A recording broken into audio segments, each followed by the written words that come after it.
आपने ऑब्ज़र्व किया होगा कि जब आप कोई पार्लर या सैलून में जाते हैं तो वो बंदा सैलून वाला आपका हेयर कट करता है, आईब्रोज करता है, फेशियल करता है या और कोई ट्रीटमेंट करता है। कुछ समय के बाद वो आपको बोलेगा कि मे बी आपके बाल थोड़े से फ्रिजी हैं या आप हेयर कलर नहीं करते क्या।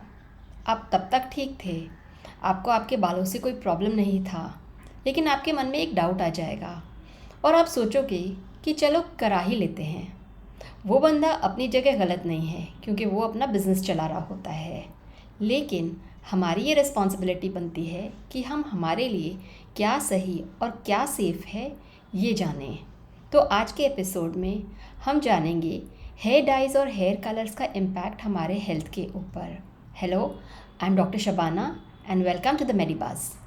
क्या आप जानते हैं कि जो हेयर कलर मार्केट है उसका एस्टिमेटेड ग्रोथ CAGR 5.78% के बीच में रहेगा बिटवीन 2023 एंड 2028 और इसका ईयर ऑन ईयर ग्रोथ 4.67% के हिसाब से रहेगा।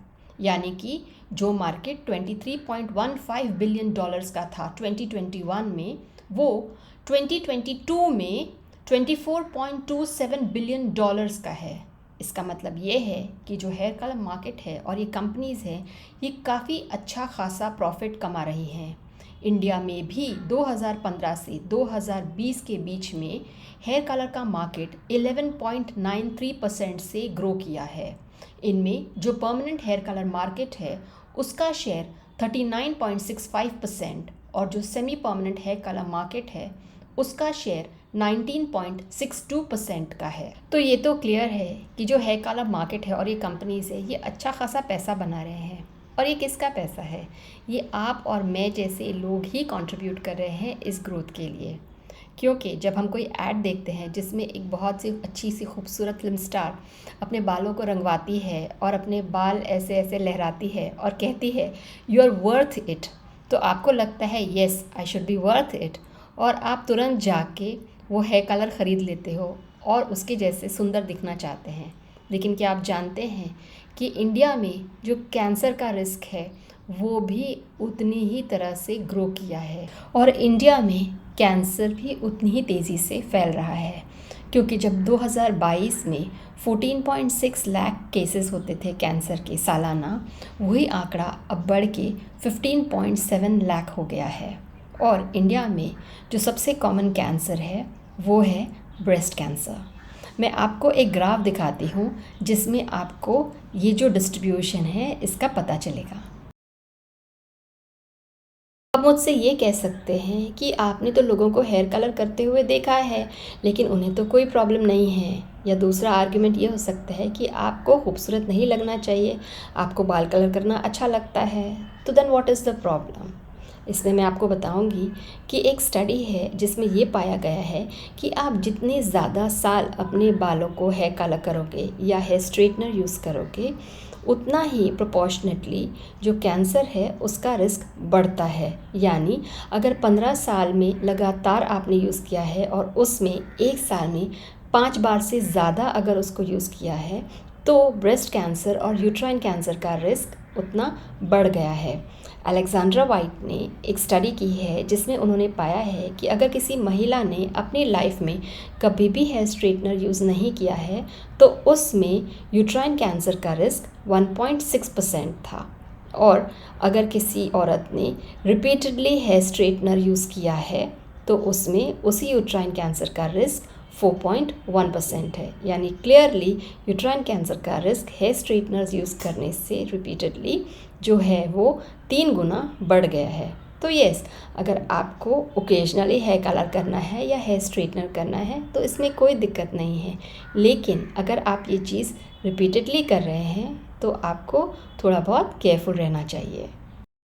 US FDA ने जो फॉर्मेल्डिहाइड बेस्ड हेयर कलर्स है या हेयर स्ट्रेटनर्स है उसे बैन किया है, क्योंकि जो फॉर्मेल्डिहाइड है वो एक स्ट्रॉन्ग कार्सिनोजन है।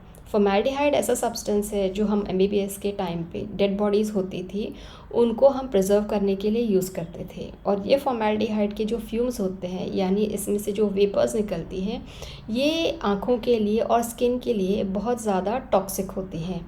और अगर प्रोलॉन्ग पीरियड ऑफ टाइम पे अगर ये यूज़ किया जाए तो इससे जो नेज़ोफेरेंजियल कैंसर्स है, यानी जो नाक के टिश्यूज़ के कैंसर है और जो साइनसेस के कैंसर्स हैं, उसके रिस्क बढ़ जाते हैं। इतना ही नहीं, जो नाइट्रोसामीन्स होते हैं उससे ब्लैडर कैंसर का रिस्क काफ़ी हद तक बढ़ जाता है। ये रिस्क उन लोगों के लिए ही नहीं है जो अपने बाल कलर करवाते हैं, ये रिस्क उन लोगों के लिए भी है जो सैलून में काम करते हैं, जैसे कि बार्बर्स और हेयर ड्रेसर्स, क्योंकि उनको काफ़ी प्रोलॉन्ग्ड एक्सपोजर होता है इन केमिकल्स का, और इसकी वजह से इन लोगों में भी कैंसर्स और बाकी साइड इफ़ेक्ट्स का रिस्क बढ़ जाता है। अब आपको मैं एक लिस्ट बताऊंगी केमिकल्स की जो हेयर डाइज और हेयर कलर्स में यूज़ होते हैं। आप इसका स्नैपशॉट ले सकते हैं और जब आप कोई हेयर डाई यूज़ करने जाएं या ख़रीदने जाएं तो आप चेक कीजिए कि ये केमिकल्स उस हेयर डाई या हेयर कलर में हैं या नहीं। उसके बाद मैं आपको इंडिविजुअल केमिकल के साइड इफ़ेक्ट के बारे में बताऊंगी ताकि आप अवेयर हो जाएं और आप अपना डिसीजन अवेयरनेस से लें।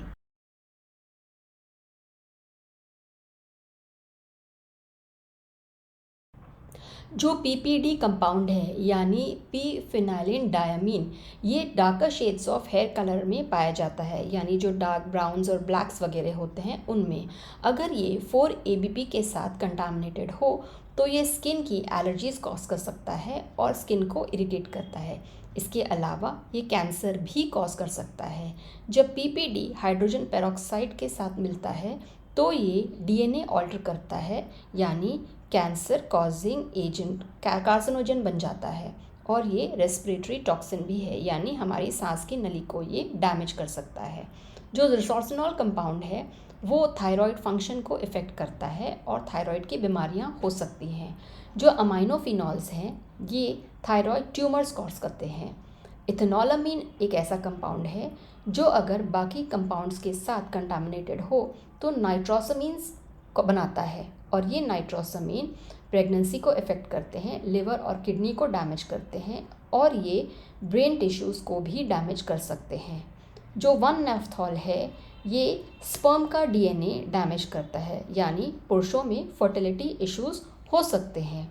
टॉलुइन और उसके डेरिवेटिव्स जो हमारे नर्वस सिस्टम है यानी ब्रेन टिश्यूज़ हैं उनको डैमेज करते हैं, और महिलाओं में स्पॉन्टेनियस अबॉर्शन हो सकता है। जो क्वाटरनरी अमोनियम कंपाउंड्स हैं ये फर्टिलिटी को इफ़ेक्ट करते हैं और बच्चों में बर्थ डिफेक्ट्स हो सकते हैं। अमोनिया जैसे कंपाउंड्स हैं ये आँखों के लिए, लंग्स के लिए और हमारे रेस्पिरेटरी सिस्टम के लिए हानिकारक होते हैं, और ये अस्थमा कॉज कर सकते हैं और एलर्जीज कॉज कर सकते हैं। थैलेट्स जैसे कंपाउंड्स नॉर्मली हेयर डाइज में नहीं होते हैं, लेकिन हेयर डाइज की जो स्मेल होती है उसे मास्क करने के लिए कुछ फ्रेग्रेंसेस में ये पाए जाते हैं। ये कैंसर, वेट गेन और इनफर्टिलिटी कॉज कर सकते हैं। एसिली जैसे कंपाउंड्स आँखों के लिए टॉक्सिक होते हैं और आँखों को इरिटेट करते हैं।